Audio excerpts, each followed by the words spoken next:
का यहाँ पे मॉडल सेट क्वेश्चंस को लेकर आए हैं। इंटरनेट पे जारी मॉडल पेपर यहाँ पे न्यू पैटर्न पे जो भी बिहार बोर्ड के द्वारा जारी किया गया है, यहाँ पे हम लोग देखेंगे मैथमेटिक्स का मॉडल सेट क्वेश्चन। ये सेट नंबर 5 है मॉडल सेट का। इसी तरीके काफ़ी सारे मैं आप लोगों को 50+ मॉडल सेट दूंगा हर एक सब्जेक्ट का। तो अगर आप भी बिहार बोर्ड से मैट्रिक का परीक्षा देने वाले हैं आने वाले बोर्ड परीक्षा में, तो ये वीडियो आप सभी के लिए काफ़ी इंपॉर्टेंट होगा। और इस चैनल की मदद से आप लोगों को काफ़ी सारे क्वेश्चंस का जो है प्रैक्टिस सेट करवाई जाएगी। ठीक है, आप लोगों को 50% जो ऑब्जेक्टिव किया गया है उसमें आप लोगों को 50 से 50 ऑब्जेक्टिव लाना है। तो इस चैनल के साथ जुड़े रहिए, चैनल को सब्सक्राइब कर लेना ताकि इसी तरीके से नए वीडियोज़ का नोटिफिकेशन आपको मिलते रहेंगे। साथ में वीडियो को लाइक कर लेना। ठीक है, तो चलिए हम लोग एक एक प्रश्न को देखते हैं। ये सारे के सारे क्वेश्चंस इंपॉर्टेंट है और आप लोग के जितने भी चैप्टर है मैथमेटिक्स में वो सारे चैप्टर से क्वेश्चंस जो है यहाँ पे लिया गया है। ठीक है, जो भी इंपॉर्टेंट क्वेश्चंस बनते हैं उस चैप्टर से वो सारे क्वेश्चंस आपको यहाँ पे देखने को मिलेंगे। और भी काफ़ी सारे क्वेश्चंस का प्रैक्टिस सेट करना चाहते हो तो ये ऑफिशियल वेबसाइट starkstudy.com, गूगल पे लिखना या फिर लिंक आपको वीडियो के डिस्क्रिप्शन में दे दूँगा, वहाँ से आप लोग इसको तैयारी कर। काफ़ी सारे क्वेश्चन जो है उस पर आप लोग को देखने को मिलेंगे, ऑब्जेक्टिव सब्जेक्टिव साथ ही मॉडल सेट पेपर। चलिए हम लोग बिना किसी तरीके पहला प्रश्न देखते हैं। सारे क्वेश्चंस को मैं डिटेल में बताते चलूँगा ताकि इस तरीके के क्वेश्चंस आप लोगों को कभी आगे मिले तो आप इसको छोड़ोगे नहीं, आसानी से बना पाओगे। ठीक है, देखिए हमारे पास पहला प्रश्न है कि P/Q कोई पूर्णांक है, मतलब Q के रूप में, P/Q के रूप में हमको लिखना है 0.41 को ऊपर रेकरिंग को। देखिए P/Q के रूप में हम किसी को भी लिखते हैं, जैसे यहाँ पे 1/3 जो है ये P/Q हुआ, क्या हुआ P/Q। उसी तरीके से 0.41 को अगर लिखना था, देखो 0.41 अगर सीधा रहता तो अब ये दशमलव हटाते तो यहाँ पे 41/100 आ जाता, क्या आता 100। हालांकि यहाँ पे क्या है 0.41 के ऊपर रेकरिंग है, तो आप लोग को पता होगा कि मान लो कि 0.4 के ऊपर रेकरिंग रहता तो रेकरिंग हटाते हो यहाँ पे क्या आता है 9 बटा में आता है, क्या आता है 9। ठीक है, रेकरिंग के बदला में क्या आता है 9 आता है। जब यहाँ पे 0.41 है, ऊपर में 2 रेकरिंग है, 2 संख्या के ऊपर रेकरिंग है, तो 41 रेकरिंग हटेगा तो 2 × 9 आएगा। ठीक है, क्या आएगा 2 × 9 आएगा।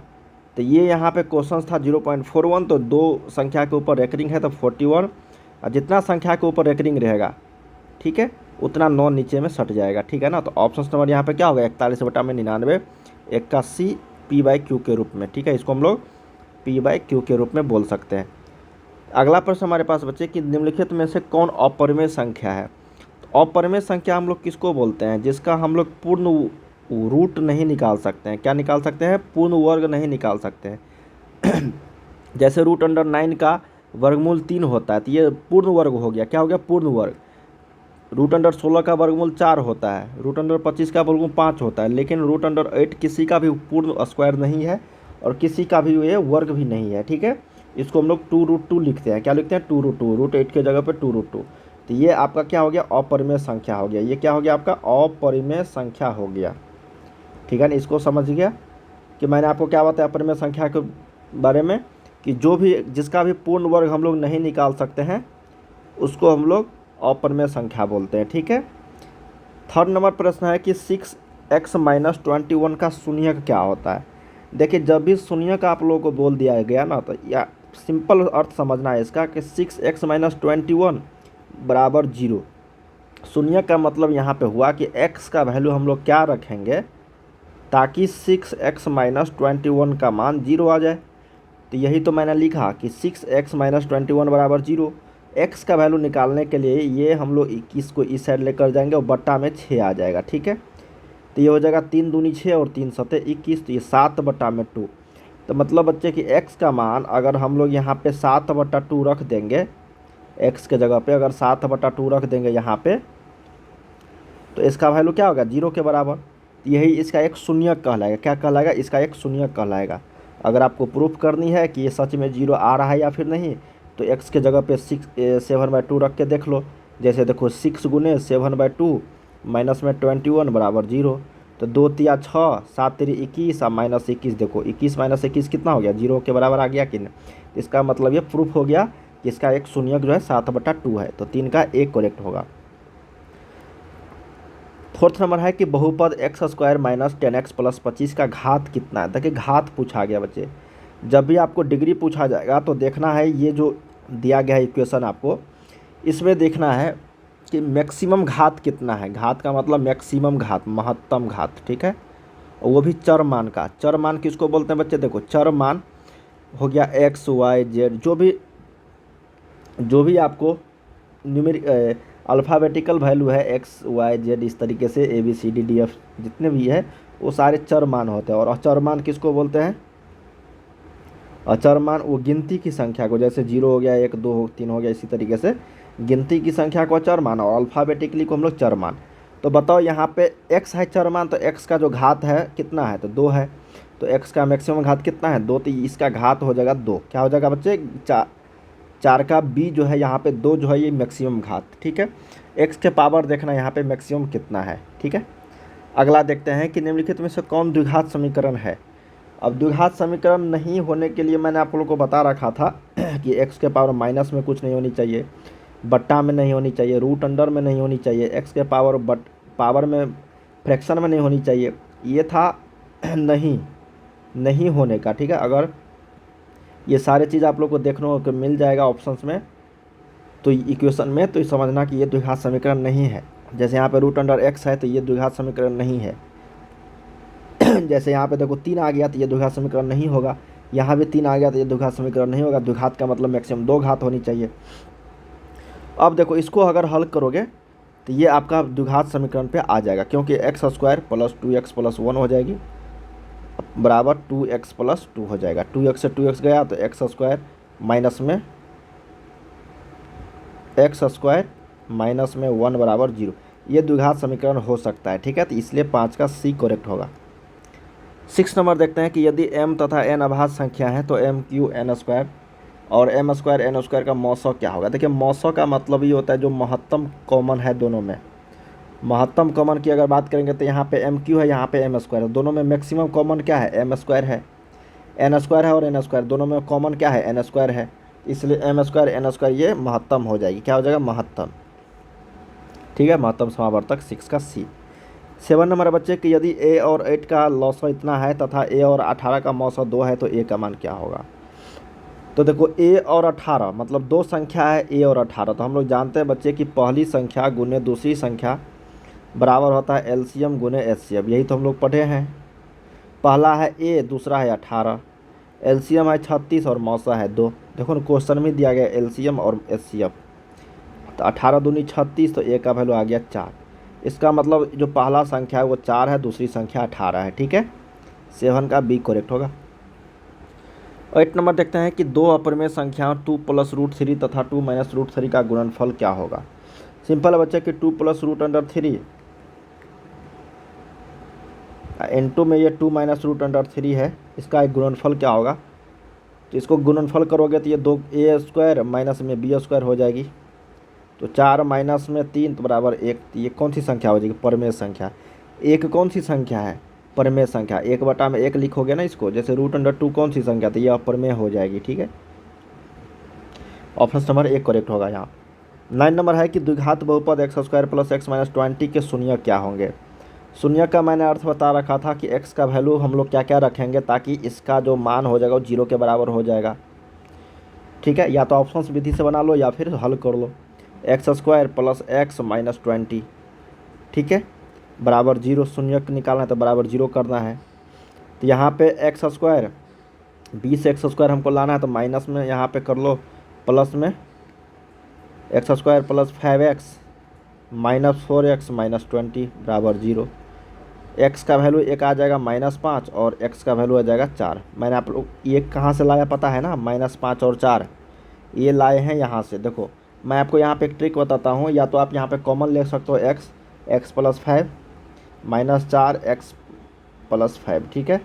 एक बार x माइनस 4 बराबर 0, एक बार x प्लस 5 बराबर 0। तो यहाँ से आ गया x का वैल्यू 4 और यहाँ आ गया x का वैल्यू -5। मैंने डायरेक्ट लिख दिया हूँ यहाँ पे, ठीक है ना। तो ये भी आप लोग निकाल सकते हैं, या फिर जो ये टर्म आप लोग को निकला ना इसी में क्या करना, चिन्ह बदल के लिखना है, ठीक है। चिन्ह बदल के आंसर लिखना है, आ जाएगा। और जो भी यहाँ पे कोफिशिएंट रहेगा उससे क्या करना, हम लोग को डिवाइड कर देना है। आगे मैं बताऊंगा अगर क्वेश्चन आएगा तो, ठीक है। जैसे यहाँ पे देखो ये किसी द्विघात बहुपद का शून्यक दिया गया अल्फ़ा और बीटा है, तो अल्फ़ा प्लस बीटा का वैल्यू क्या होगा। हम लोग बच्चे जानते हैं कि अगर पी एक्स का वैल्यू दिया गया रहता है 2x square plus 5x minus 12, अगर अल्फ़ा और बीटा इसका शून्यक है तो अल्फ़ा प्लस बीटा जो हो जाता है वो माइनस में b/a के बराबर हो जाता है, ठीक है। तो alpha plus beta minus b के जगह पे -5 और a के जगह पे 2, तो -5/2 इसका आंसर हो गया। 11 नंबर देखते हैं कि यदि अल्फ़ा बीटा के शून्यक हैं इसके द्विघात बहुपद के, तो 1 बटा में अल्फ़ा प्लस 1 बटा बीटा, इसको थोड़ा सा कैलकुलेशन करोगे तो 1 अपन अल्फ़ा प्लस 1 बटा बीटा के, तो ये हो जाएगा नीचे में अल्फ़ा इंटू बीटा, ऊपर में हो जाएगा अल्फ़ा प्लस बीटा, ठीक है। तो हो जाएगा माइनस बी बटा में ए, और इसका वैल्यू होता है सी बाई ए, तो ए से ए कट जाएगा तो माइनस बी अपॉन सी। अब ये इक्वेशन जो दिया गया है आपका x square plus 4x plus 1, बस 1 बटा में अल्फ़ा प्लस 1 बटा में बीटा हम लोग को क्या निकला, माइनस में बी अपॉन सी देख लेना है, -4 अपॉन 1, तो ये हो जाएगा -4, क्या हो जाएगा -4, इसका आंसर हो जाएगी, ठीक है। ये आप लोगों को नहीं पता था फार्मूला इसका, मतलब डायरेक्ट, तो मैंने क्या किया, इसको एलसीएम लिया यहाँ पे, और इस विधि से मैंने अल्फ़ा प्लस बीटा आया और नीचे में अल्फ़ा इंटू बीटा आया। अगला देखते हैं 12 नंबर, यदि समीकरण के मूलों का योग और गुणनफल समान हो तो के का वैल्यू क्या होगा। देखिए मूलों का योगफल और गुणनफल समान है, इसका मतलब अल्फ़ा प्लस बीटा बराबर अल्फ़ा इंटू बीटा बराबर है माइनस बी बाई ए होता है, तो माइनस 6/k हो जाएगी ये, और ये आपका हो जाएगा 9k अपॉन सी बाई ए, तो के से के चला गया, तो यहाँ पे क्या हो जाएगा -6 बराबर 9k, के बराबर हो जाएगा -6 बटा में 9, तो ये हो जाएगा 3 दूनी 6 -2/3, -2/3 ऑप्शन नंबर आपको बी करेक्ट होगा, ठीक है। नेक्स्ट है कि यदि x बराबर 1 दोनों समीकरणों के मूल हो तो ए बी का मान क्या होगा। तो x के जगह पे एक बार 1 रखो यहाँ पे, और x के जगह पे यहाँ पे एक बार रखो, तो यहाँ पे हो जाएगा 1 + 1 + a बराबर 0, तो यहाँ से आ गया a बराबर -2, यहाँ से लिखोगे तो b + 3 बराबर 0, तो इसका वैल्यू हो जाएगा 2b बराबर -3, ठीक है। यहाँ हो जाएगा b बराबर -3/2, तो ए बी निकालना था हम लोग को, a इंटू बी, तो ए के जगह -2 और बी के जगह -3/2, माइनस माइनस प्लस हो गया, 2 से 2 गया तो ये 3 बचा, क्या बचा 3, ओनली 3, ऑप्शन नंबर 13 का बी। 14 देखते हैं, ये काफ़ी शानदार प्रश्न है, इसको ध्यान से देखना है। क्या प्रश्न हमारे पास देखो, 2x + y 2 के पावर x + y है बराबर 2x - y है बराबर 2 के पावर 3/2 है, ठीक है। यहाँ से हम लोग को y का मान पता करनी है। देखो ये इक्वल है, तो हम लोग क्या करेंगे, x + y बराबर x - y हो जाएगी, दोनों कट जाएगा आपस में, इधर लेके y को, और ये 3/2 के बराबर हो जाएगा, तो इधर y को लेकर आएंगे, तो ये हो जाएगा 2y बराबर 3/2, ठीक है। तो y बराबर क्या हो जाएगा यहाँ पे 3/4, क्या हो जाएगा y बराबर 3 में एक बार हो जाएगा 4, ठीक है।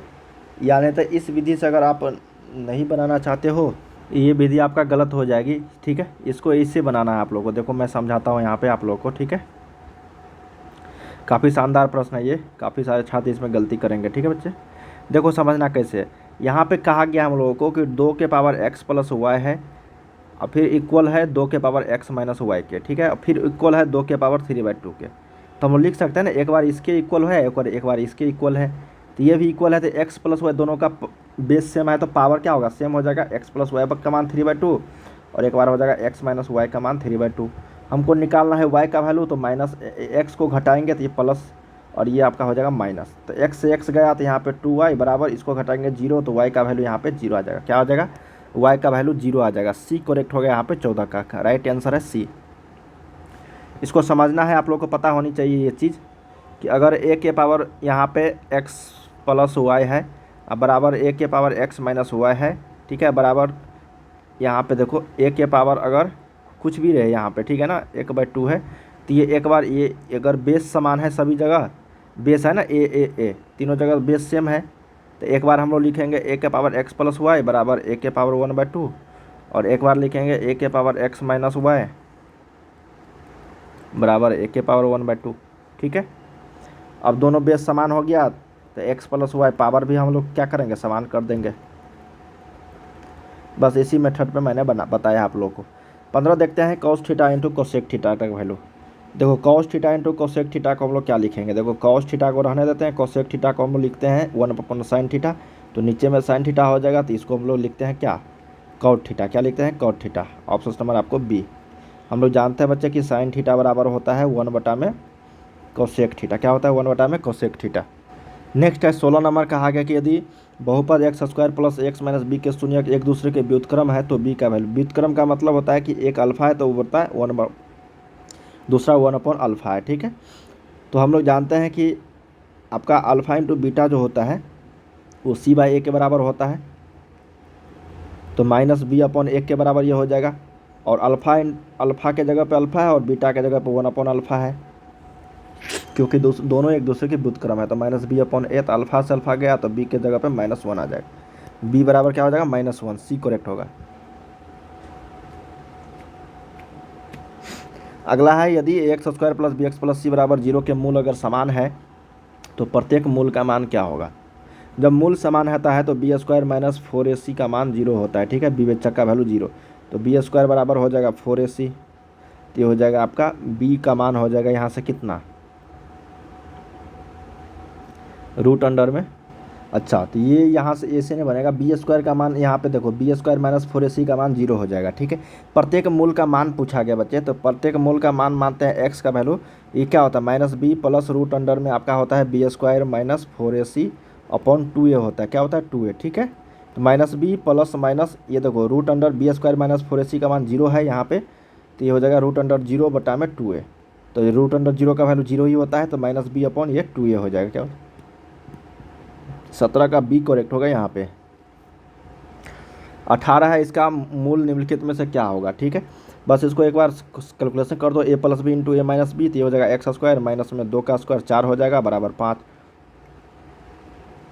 एक बार इस 4 को इस साइड लेकर जाओगे तो एक्स स्क्वायर का मान हो जाएगा 9, तो एक्स का मान हो जाएगा प्लस माइनस रूट अंडर 9, तो ये हो जाएगा एक्स का मान प्लस माइनस रूट अंडर 3, एक बार +3 हो जाएगा एक बार -3, ऑप्शन नंबर बी करेक्ट होगा। नेक्स्ट देखते हैं यहाँ पे प्रश्न हमारे पास, यदि किसी द्विघात बहुपद के शून्यक 6 और -2 है तो बी और सी के मान क्रमशः क्या होंगे। देखो अल्फा प्लस बीटा जो होता है वो माइनस बी अपॉन ए के बराबर होता है, तो अल्फा प्लस बीटा एक होता है 6 और एक -2 है, तो 6 - 2 बराबर माइनस बी अपॉन ए के जगह पे 1 है, तो यहाँ पे हो जाएगा 4 बराबर माइनस बी, तो बी का जगह पे हो जाएगा -4, बी का वैल्यू -4, ठीक है। और सी का वैल्यू के लिए अल्फा इंटू बीटा बराबर होता है सी बाई ए, तो एक हो गया 6 गुने -2 बराबर सी के जगह पे सी है और ए के जगह पे 1 है, तो सी बाई 1 हो जाएगा ये, तो सी बराबर हो जाएगा -12, तो एक हो जाएगा -4 बी और सी, ये हो जाएगा बी के जगह पे -4 और सी की जगह पे -12, डी करेक्ट होगा। अगला प्रश्न हमारे पास कि यदि निम्नलिखित में से कौन रैखिक बहुपद है। रैखिक बहुपद का मतलब जिसका घात 1 हो, ठीक है। देखो ये आपका रैखिक बहुपद नहीं हुआ क्योंकि यहाँ पे एक्स स्क्वायर हो जाएगा, ये भी आपका जेड स्क्वायर है, ये भी नहीं होगा, ये ऑप्शन नंबर 1 करेक्ट होगा आपका जिसमें रैखिक बहुपद है। अगला देखते हैं कि एक त्रिघातीय बहुपद के शून्यकों की अधिकतम संख्या, त्रिघात है तो त्रिघात के 3 होते हैं, कितने होते हैं 3, द्विघात के 2 होते हैं, ये द्विघात है, ये चतुर्थ घात है, ये आपका रैखिक है, रैखिक मतलब केवल एक घात वाला, ठीक है। नेक्स्ट है यदि MQ - 3 M² - M+3 के शून्यकों का योग क्या होगा। तो alpha plus beta plus gamma जानते हैं त्रिघातीय बहुपद का AXQ क्या होता है, देखो बच्चे AXQ प्लस में BX² प्लस में CX प्लस D होता है ना। तो alpha plus beta plus gamma जो इसका 3 शून्यक होंगे तो इसका मान होता है -b अपॉन a के बराबर, -b तो -3, देखो -3 है b के जगह पे, a के जगह पे 1 है, तो यहाँ पे हो जाएगा प्लस माइनस प्लस, तो ये +3 हो जाएगी, सी करेक्ट होगा न कि -3। अगला है यहाँ पे कि यदि समीकरण bx² प्लस bx प्लस सी का मान है 0 तो विवेचक क्या होगा। विवेचक बराबर होता है b² माइनस 4ac का मान 0 होता है, या 0 हटा दो तो ये b² माइनस 4ac का वैल्यू विवेचक निकालना है, तो b² माइनस 4ac का मान निकालनी है हम लोग को। तो b के जगह पे कितना है b² माइनस 4, a के जगह पे c, b के a के जगह पे b है आपका और c के जगह पे c है, तो हो जाएगा b² माइनस में 4bc, क्या हो जाएगा b² minus 4bc, option number C correct होगा।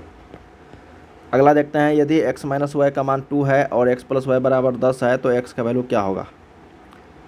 x माइनस वाई का मान 2 है और x प्लस वाई बराबर 10 है, तो दोनों को जोड़ दोगे तो 2x बराबर 12 हो जाएगा, तो x का वैल्यू 6 हो गया और y का वैल्यू क्या हो जाएगा, 10 में से आपको 6 घटाना है तो ये 4 हो जाएगा, x का मान 6 y का मान 4।